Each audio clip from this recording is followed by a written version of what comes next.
So Silk Road. Children, what is there in this chapter? I tell you that this chapter is about the narrator's journey.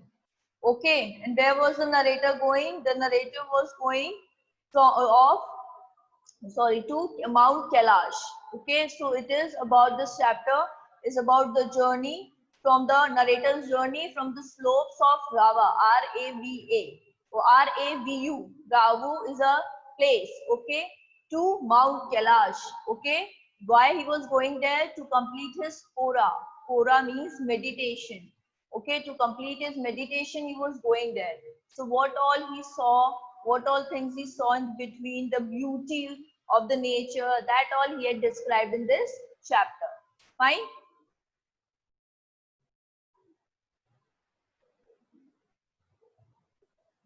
A flawless half moon floated in a perfect blue sky in the morning. We said our goodbyes. Extended banks of the cloud, like long French loaves, glowed pink as the sun emerged to splash the distant mountain tops with a rose tint blush. Now that we were leaving, Ravu, R-A-V-U, I was talking about this one. This is a place. Okay. Lemo said she wanted to give me a farewell present. Okay. Now what is there, children? The protagonist was heading towards Mount Kailash. Okay. And to why he was going there? Just to complete his Pora. I told you he was going there to complete his Pora. Fine. Now in the morning, what he witnessed? He witnessed a beautiful half moon. It was a time of early morning. Okay. So he witnessed a beautiful half moon in the sky, in the blue sky, and extended banks of cloud. This means the clouds are looking like a French loaf. Okay, loaf means you know. Okay, so this clouds are looking like a French loaf. Okay, which glowed pink. Okay, these clouds they become pink. Why? Because of the sun. Okay, now it was a time of a early morning. So in the early morning, what is there? When he looked at the sky, he saw a half moon. And when the sun started rising, what he saw, the clouds, it looks like a French bread, a French loaf, and which glowed pink. Okay, how the clouds were looking, they were looking pink. Why? Because of the sun, which spread the slash of rays on the mountain tops. Okay, why was the cloud looking pink? Because of the rays of the sun, okay, which were there on the mountain tops. Okay, that's why how it is looking, the clouds are looking pink. Okay, and it's look like a mountain tops with a rose tint, T-I-N-T-E-D. Tint means color. Okay. So what is there? It look like a rose color, rose tint blush. Okay. And Bravo and what is there? Now that we were leaving Bravo. Now what is there? They were leaving Bravo.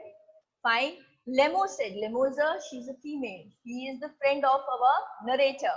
So what is there? This girl, Lemo, she wanted to give him a farewell gift. Okay.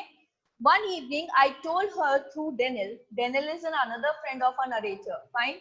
That I was heading towards Mount Kailash to complete the Kora. And she said that I ought to get out warmer clothes. After ducking back into her tent, she emerged carrying one of the long-sleeved sheepskin coats that all the men wore. Okay. Satan seized me up as we clambered into his car. Oh yes, he declared, the Cobra, sir. Now who is this Satan? Satan is the person who took the narrator to Mount Kailash. Okay, we can say he is the guide who took the narrator to Mount Kailash. Fine. So what happened here?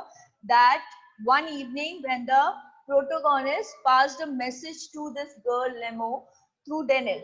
Okay, what? That he was leaving for Mount Kailash. What happened at that time? She gave him a long sleeve sheepskin coat. Okay, which usually meant for men. The men used to wear them. Okay. Now this Satan, what happened after ducking back into her tent means going inside the tent and then coming out. She just brought that long sleeve warmer, that skin sheep coat, and she just handed over to Daniel and told him to just give a farewell gift to the narrator. Fine. This Satan seized me up. Seized, I have written up. Seized me up means look very attentively. I told you Satan is a, who was he? He was a guide. Okay, he was the guide of the narrator who guided him to, who took the narrator to Mount Kailash. Fine. So what he did, he just looked at the narrator, and as we clambered into his car, clambered means just as he get into his car. Now what happened, this Satan looked at the narrator very attentively while the narrator was sitting inside his into his car. Okay, and he declared yes. What, why he declared yes? Because what he saw, he saw the Dorkoba. Dorkoba is a shepherd. Okay, he saw a Dorkoba. Now what is there? He said, he declared yes and said Dorkoba to him, which means Kora in the region of Tibet. Now children, Dorkoba and Kora. This is one of the same thing. Okay, they mean, it means shepherds. This Dorkoba means shepherds. Okay, so this Satan, he just opened the gate for the narrator. When the narrator just sit inside his car, what happened? He said yes, he declared, and he said Dorkoba sir. Dorkoba means that shepherd sir. Okay, now why he said shepherd? Because they are in that place. Okay, the people, those who are guide also, they are what? They are also shepherds. Most of the people, they used to do this thing only. Fine. And why the narrator was going there? The narrator was going there to complete his Kora. I have written the meaning of Kora. Kora means a meditation performed by the Buddhist believers. Okay, so he was going for that Kora over there. Okay, that's why he just started his journey towards Mount Kailash. So what is there in the first paragraph? It is there that in the morning, when the narrator woke up, what he saw, the sun has not risen up till that, and he saw the half moon. And when the sun rays started falling on the mountains, he saw the beautiful rose color, okay, and the clouds become pink. So he is just describing the beauty of the place, okay. Now what is there? This narrator had a friend, and the name of the friend is Lemon. Okay, now what happened through Daniel? Daniel is also a friend of narrator. So through Daniel, the narrator sent a message to his friend Lemo that he was leaving for Mount Kailash, and she wants to give some farewell gift to the narrator.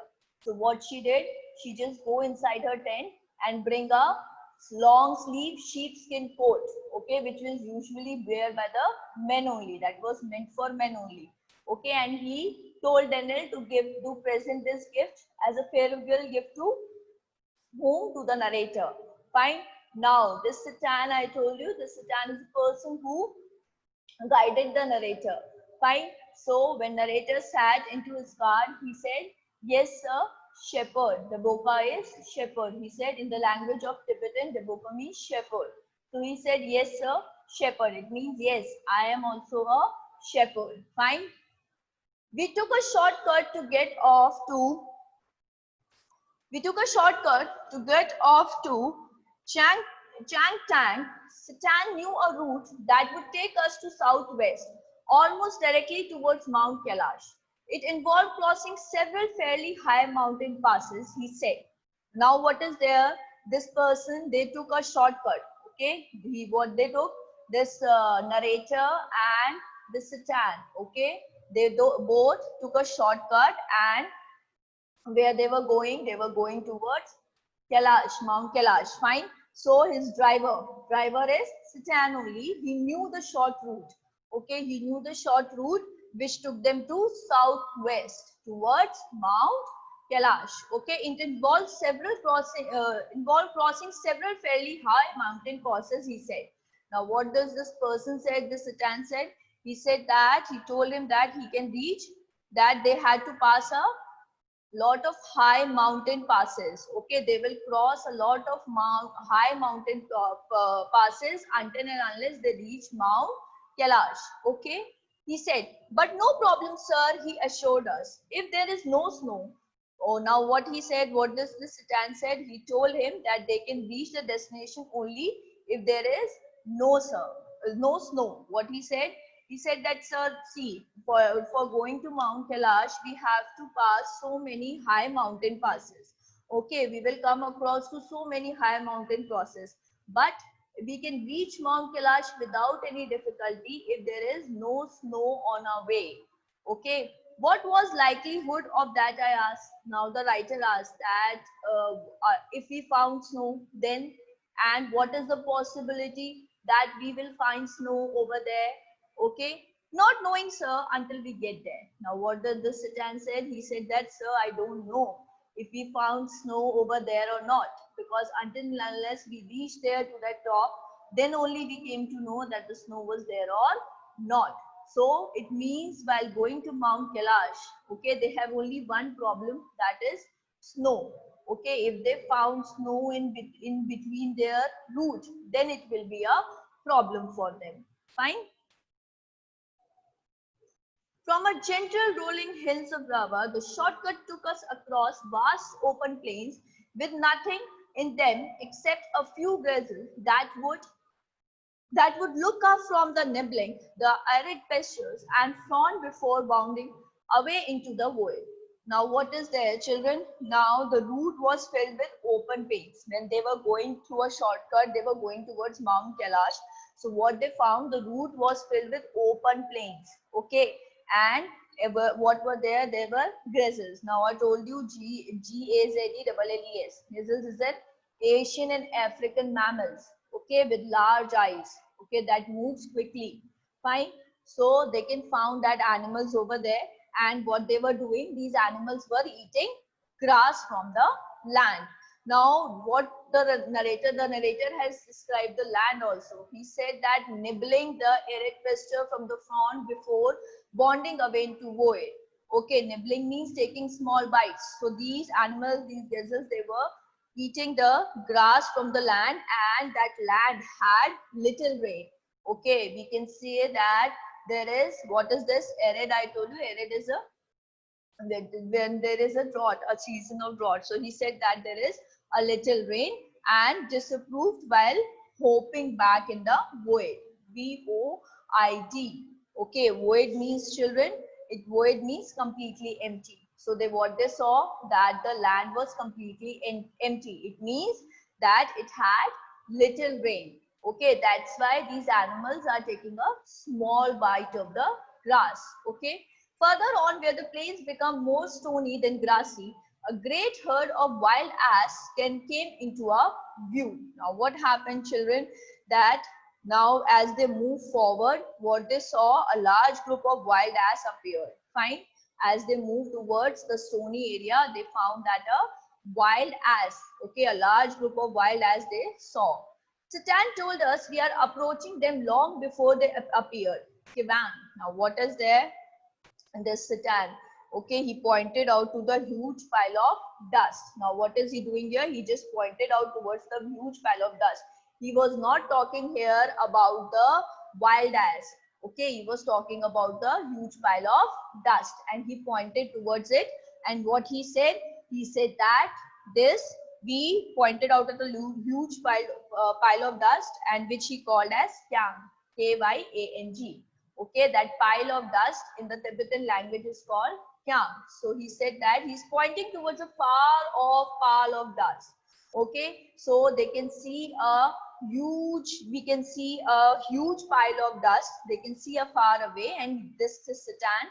He just pointed towards the huge pile of dust, and what he said that, sir, we call this huge pile of dust as Kyang in the Tibetan language. Okay.